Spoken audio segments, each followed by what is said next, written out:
নিয়ে। আজকে করে দেখাবো জলপাইয়ের ভীষণ মজাদার একটা আচার, জলপাইয়ের কুচি আচার। এই আচারটি আপনারা পোলাও, খিচুড়ি কিংবা সাদা ভাত আর ডাল দিয়েও খেতে পারবেন। তাছাড়া ঝালমুড়ি মাখিয়ে খেতেও অনেক ভালো লাগে। রান্না করার ঝামেলা ছাড়াই এই আচারটি তৈরি করে সংরক্ষণ করতে পারবেন সারা বছরের জন্য। তো দর্শক, মজার এই রেসিপিটি শুরু করি এখন। জলপাইয়ের কুচি আচার করার জন্য আমাদের লাগবে বড় সাইজের জলপাই। আমি এখানে 1 কেজি পরিমাণ বড় সাইজের জলপাই নিয়েছি। আর জলপাইগুলোকে অবশ্যই খুব ভালোভাবে ধুয়ে পানি ঝরিয়ে নিতে হবে। তো এবার আমরা ভেজিটেবল গ্রেটার দিয়ে এই জলপাইগুলোকে গ্রেট করে নিব।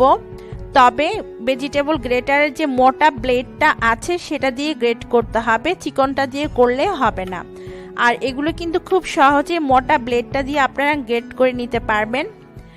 আমি সবগুলো জলপাই এভাবে গ্রেটার দিয়ে গ্রেট করে নিচ্ছি। সবগুলো জলপাই গ্রেট করা হয়ে গিয়েছে। এখানে মোট 4 কাপ জলপাই কুচি আমি পেয়েছি 1 কেজি জলপাই থেকে। এবারে আমরা এই জলপাই কুচিকে একটা বাটিতে নিয়ে নিচ্ছি। একটা বাটিতে নিয়ে নিলাম জলপাই কুচিগুলোকে। এবার দিয়ে দিচ্ছি 1 চা চামচ পরিমাণ লবণ।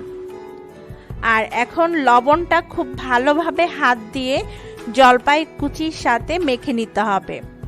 এতে যে কাজটা হবে সেটা হচ্ছে জলপাইয়ের মধ্যে যে এক্সট্রা টক ভাব থাকবে সেটা চলে যাবে।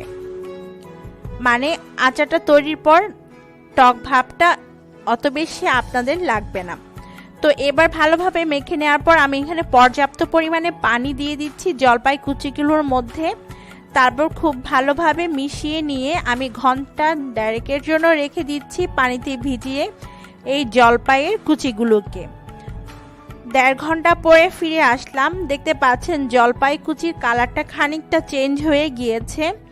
এবারে আমাদের মেন যে কাজটা করতে হবে সেটা হচ্ছে এই পানিটাকে খুব ভালোভাবে চেপে চেপে ফেলে দিতে হবে।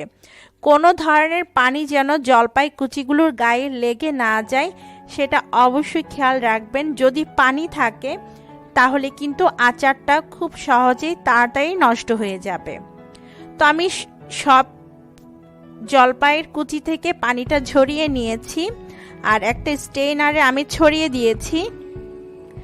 এবারে এই জলপাই কুচির মধ্যে স্বাদ অনুযায়ী লবণ দিয়ে দিলাম। খুবই সামান্য লবণ দিয়েছি আমি এখানে, 1/2 চা চামচ পরিমাণ।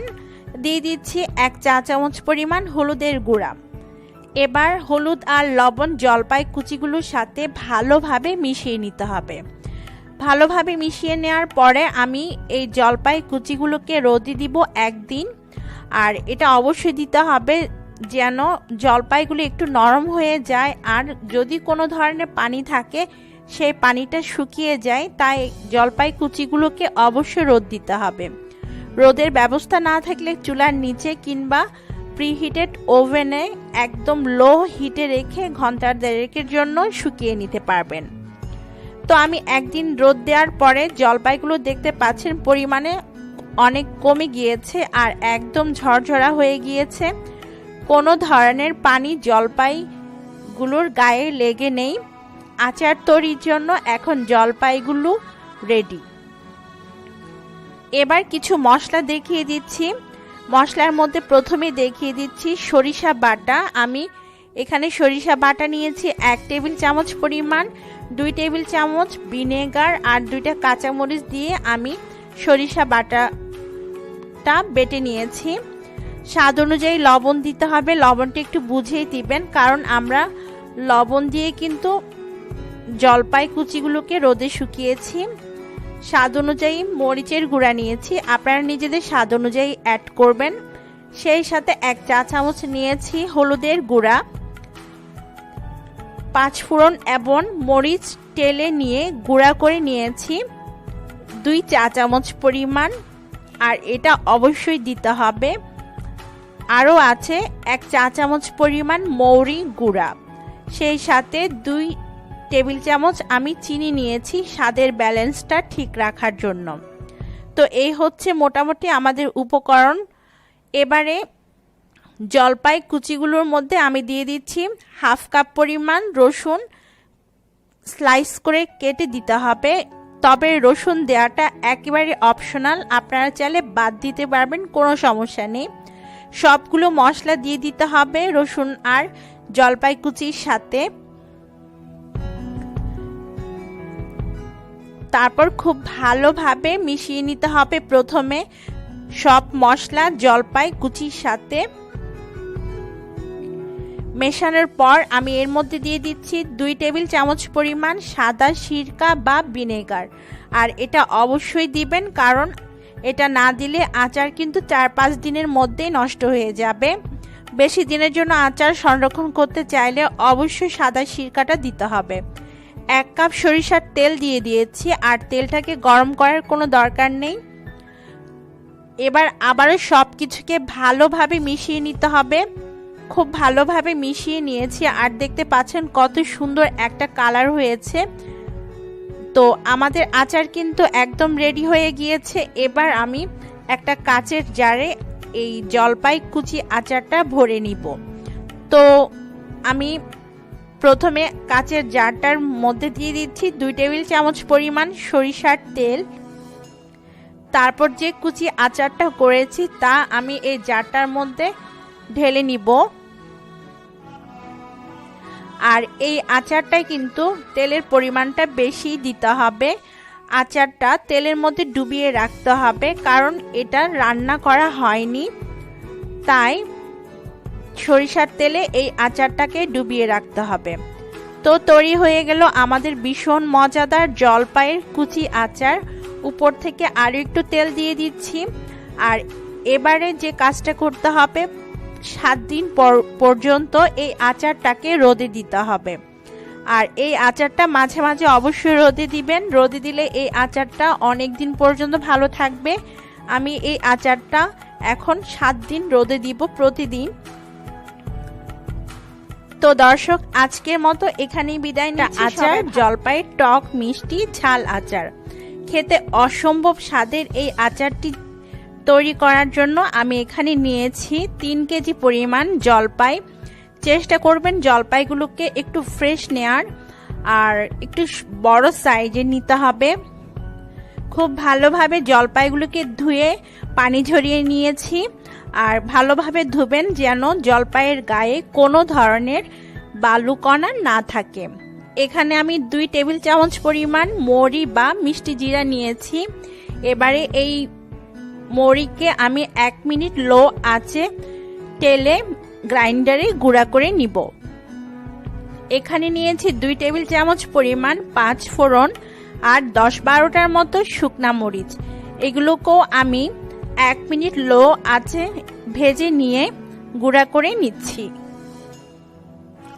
অন্যদিকে চুলায় আমি পর্যাপ্ত পরিমাণে পানি ফুটাতে দিয়েছি, আর পানি ফুটতে শুরু করেছে। এ পর্যায়ে আমি এর মধ্যে দিয়ে দিচ্ছি জলপাইগুলো, যেগুলো আমি ধুয়ে রেখেছিলাম। সবগুলো জলপাই দিয়ে এখন আমি 15 মিনিটের জন্য হাই হিটে জলপাইগুলোকে সেদ্ধ করে নিব। আর জলপাই সেদ্ধ হয়েছে কিনা সেটা বোঝার উপায় হচ্ছে, যখন জলপাইগুলো পুরোপুরি সেদ্ধ হয়ে যাবে তখন জলপাইয়ের গায়ে এরকম ফাটা দাগ পড়বে। দেখতে পাচ্ছেন যে জলপাইগুলোর গায়ে ফাটা দাগ লেগে আছে, তার মানে জলপাইগুলো একদম ভালোভাবে সেদ্ধ হয়ে গিয়েছে। দেখুন সবগুলো জলপাইয়ের গায়ে কিন্তু ফাটা দাগ হয়ে গিয়েছে। তাও আমি আপনাদের সুবিধার জন্য একটা জলপাই উঠিয়ে দেখিয়ে দিচ্ছি যে এগুলো সেদ্ধ হয়েছে কিনা। তো দেখতেই পেয়েছেন যে জলপাইগুলো সেদ্ধ হয়ে গিয়েছে। এবারে আমি পানিটা ফেলে দিয়ে জলপাইগুলোকে ছেঁকে নিব। তারপর ঠান্ডা হলে হাত দিয়ে এরকম চটকে নিতে হবে। তবে জলপাইগুলোকে পুরোপুরি ঠান্ডা করা যাবে না, হালকা গরম থাকতে এরকম চটকে নিতে হবে, কারণ জলপাই যখন ঠান্ডা হয়ে যায় তখন এগুলো আবার শক্ত হয়ে যায়, তখন আর এগুলোকে এরকম ম্যাশ করা যায় না। তো এখন আমরা আচার তৈরির জন্য চলে আসলাম।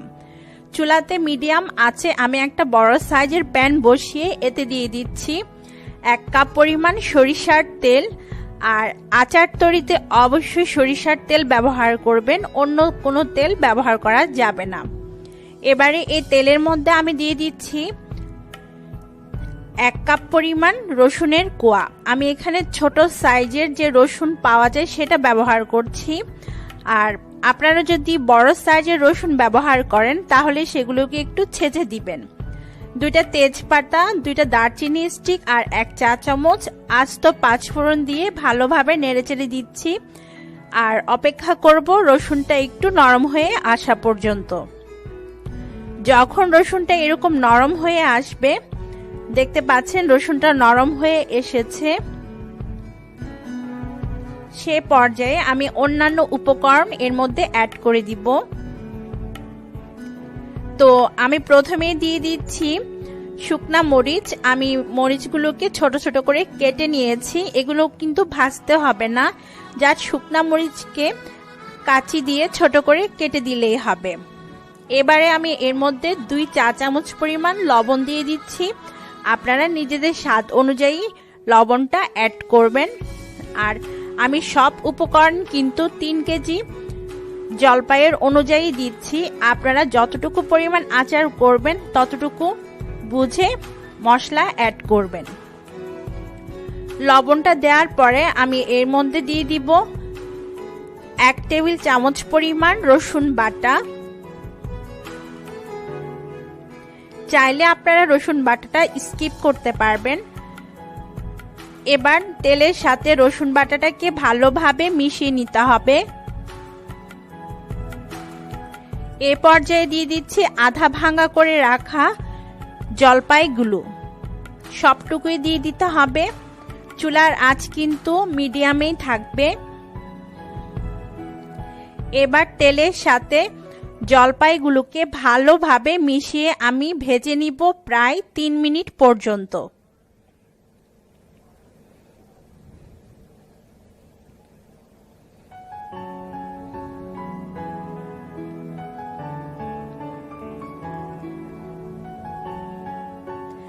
ভালোভাবে মিশিয়ে 3 মিনিট ভেজে নিয়েছি।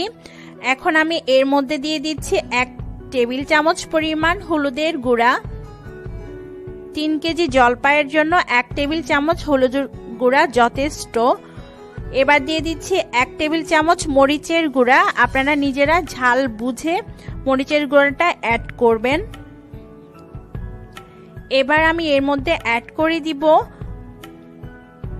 চিনি। আমি এখানে 3 কাপ চিনি নিয়েছি, আর এটা আখের চিনি, অনেক মিষ্টি হয়ে থাকে। আপনারা চাইলে চিনির পরিবর্তে আখের গুঁড়ো ব্যবহার করতে পারবেন, কিংবা সাদা চিনিও ব্যবহার করতে পারবেন। তো চিনিটা দিয়ে খুব ভালোভাবে জলপাইয়ের সাথে মিশিয়ে নিতে হবে। আর যদি আপনারা আর একটু মিষ্টি করতে চান সেক্ষেত্রে চিনির পরিমাণটা আর একটু বাড়িয়ে নিতে পারেন। তবে আমি 3 কেজি জলপাইয়ের জন্য 3 কাপ চিনি এখানে ব্যবহার করছি। খুব ভালোভাবে চিনিটা আমি জলপাইয়ের সাথে মিশিয়ে নেওয়ার পর দেখতে পাচ্ছেন একটু পানি পানি ভাব হয়েছে, কারণ জলপাই আমরা কিন্তু কোনো পানি দেই নেই, চিনি থেকে পানিটা বের হয়েছে। আর চিনি থেকে পানিটা বের হওয়া খুবই স্বাভাবিক একটা ব্যাপার। এবার আমি 1 কাপ সাদা সিরকা দিয়ে দিচ্ছি, যেটাকে আমরা ভিনেগার বলে থাকি। আর বেশি দিন যদি জলপাইয়ের আচারটা আপনারা সংরক্ষণ করতে চান অবশ্যই ভিনেগারটা দিতে হবে, এটা কিন্তু বাদ দেওয়া যাবে না। এবার সবকিছুকে আবার ভালোভাবে মিশিয়ে আমি মিডিয়াম লো আঁচে জাল করব 15 মিনিট।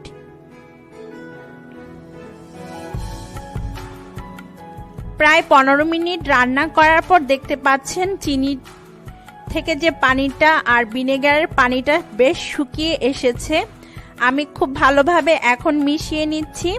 তারপর আবার চুলার আঁচ মিডিয়াম করে রাখবো, আর আরো 15 মিনিট আমি জাল করতে থাকবো। মাঝে মাঝে আমি 2-1 বার নেড়ে চেড়ে দিব যেন প্যানের নিচে লেগে না যায়। তো 15 মিনিট পরে দেখতে পাচ্ছেন পানিটা একদম শুকিয়ে গিয়েছে। এ পর্যায়ে আমরা যে 5 ফোড়ন আর মরিচটা তেলে যে মশলাটা করেছি সেখান থেকে দিয়ে দিচ্ছি 2 চা চামচ পরিমাণ মশলা। আরও দিয়ে দিব 1 চা চামচ পরিমাণ মৌরি গুঁড়া। তো আমি আরো অল্প মশলা এখানে দিব আচারটা নামানোর সময়, আপাতত অল্পই দিয়েছি। এবার সবকিছুকে ভালোভাবে আবার মিশিয়ে নিতে হবে।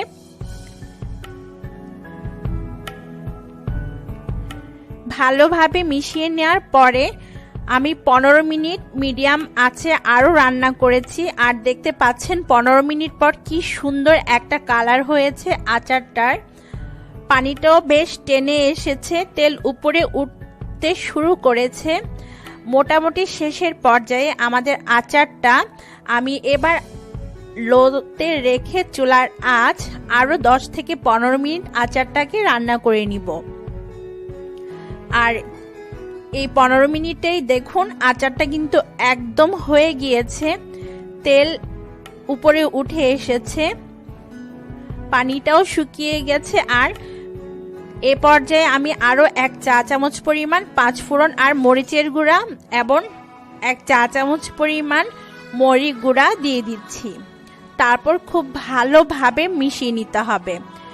যখন দেখবেন আচারটা প্যানের গা থেকে আলাদা হয়ে যাচ্ছে, মানে প্যানের গা থেকে খুব সহজে এটাকে আলাদা করে নিতে পারবেন, তখন বুঝতে হবে যে আচারটা হয়ে গিয়েছে। আর আমারটা দেখুন একদম প্যানের গা ছেড়ে দিচ্ছে, তার মানে আমাদের আচারটা এখন একদম রেডি হয়ে গিয়েছে। চুলাটা বন্ধ করে আমি আচারটাকে ঠান্ডা করে নিয়েছি। এবারে আমরা এটাকে বয়ামে ভরে নিব। আর আচার সবসময় কাচের বয়ামেই ভরতে হয় সংরক্ষণ করার জন্য, তাই আমি এখানে একটা কাচের বয়াম নিয়েছি। প্রথমে আমি এই বয়ামের মধ্যে দিয়ে দিচ্ছি 2 টেবিল চামচ পরিমাণ সরিষার তেল। তেলটা দেওয়ার পর আমি এর মধ্যে আচার ঢেলে নিব। আর বয়ামটাকে অবশ্যই ভালোভাবে ধুয়ে নিবেন, ধুয়ে একদম শুকনা করে নিতে হবে। কোনো ধরনের পানি চামচ ছাড়া হাত ব্যবহার করা যাবে না। আচারটাতে কোনো ধরনের পানি বয়ামে থাকা যাবে না, তাহলে কিন্তু আচার খুব সহজে নষ্ট হয়ে যাবে। এই দিকগুলো আপনারা খেয়াল রাখবেন, তাহলে বছর জুড়ে এই আচার আপনারা সংরক্ষণ করে রাখতে পারবেন। উপরে আরেকটু সরিষার তেল দিয়ে আমি ঢাকনা দিয়ে রেখে দিব। এই আচারটি রোদে দেওয়ার কোনোই দরকার নেই, ফ্রিজের নরমালে রেখে আপনারা 1 বছর পর্যন্ত এই আচারটি খেতে পারবেন। আর যদি বাইরে রাখেন সেক্ষেত্রে মাঝে মাঝে রোদ দিতে হবে। আজকের মতো বিদায় নিচ্ছি, সবাই ভালো থাকবেন আর এই মজাদার আচারটি অবশ্যই তৈরি করবেন।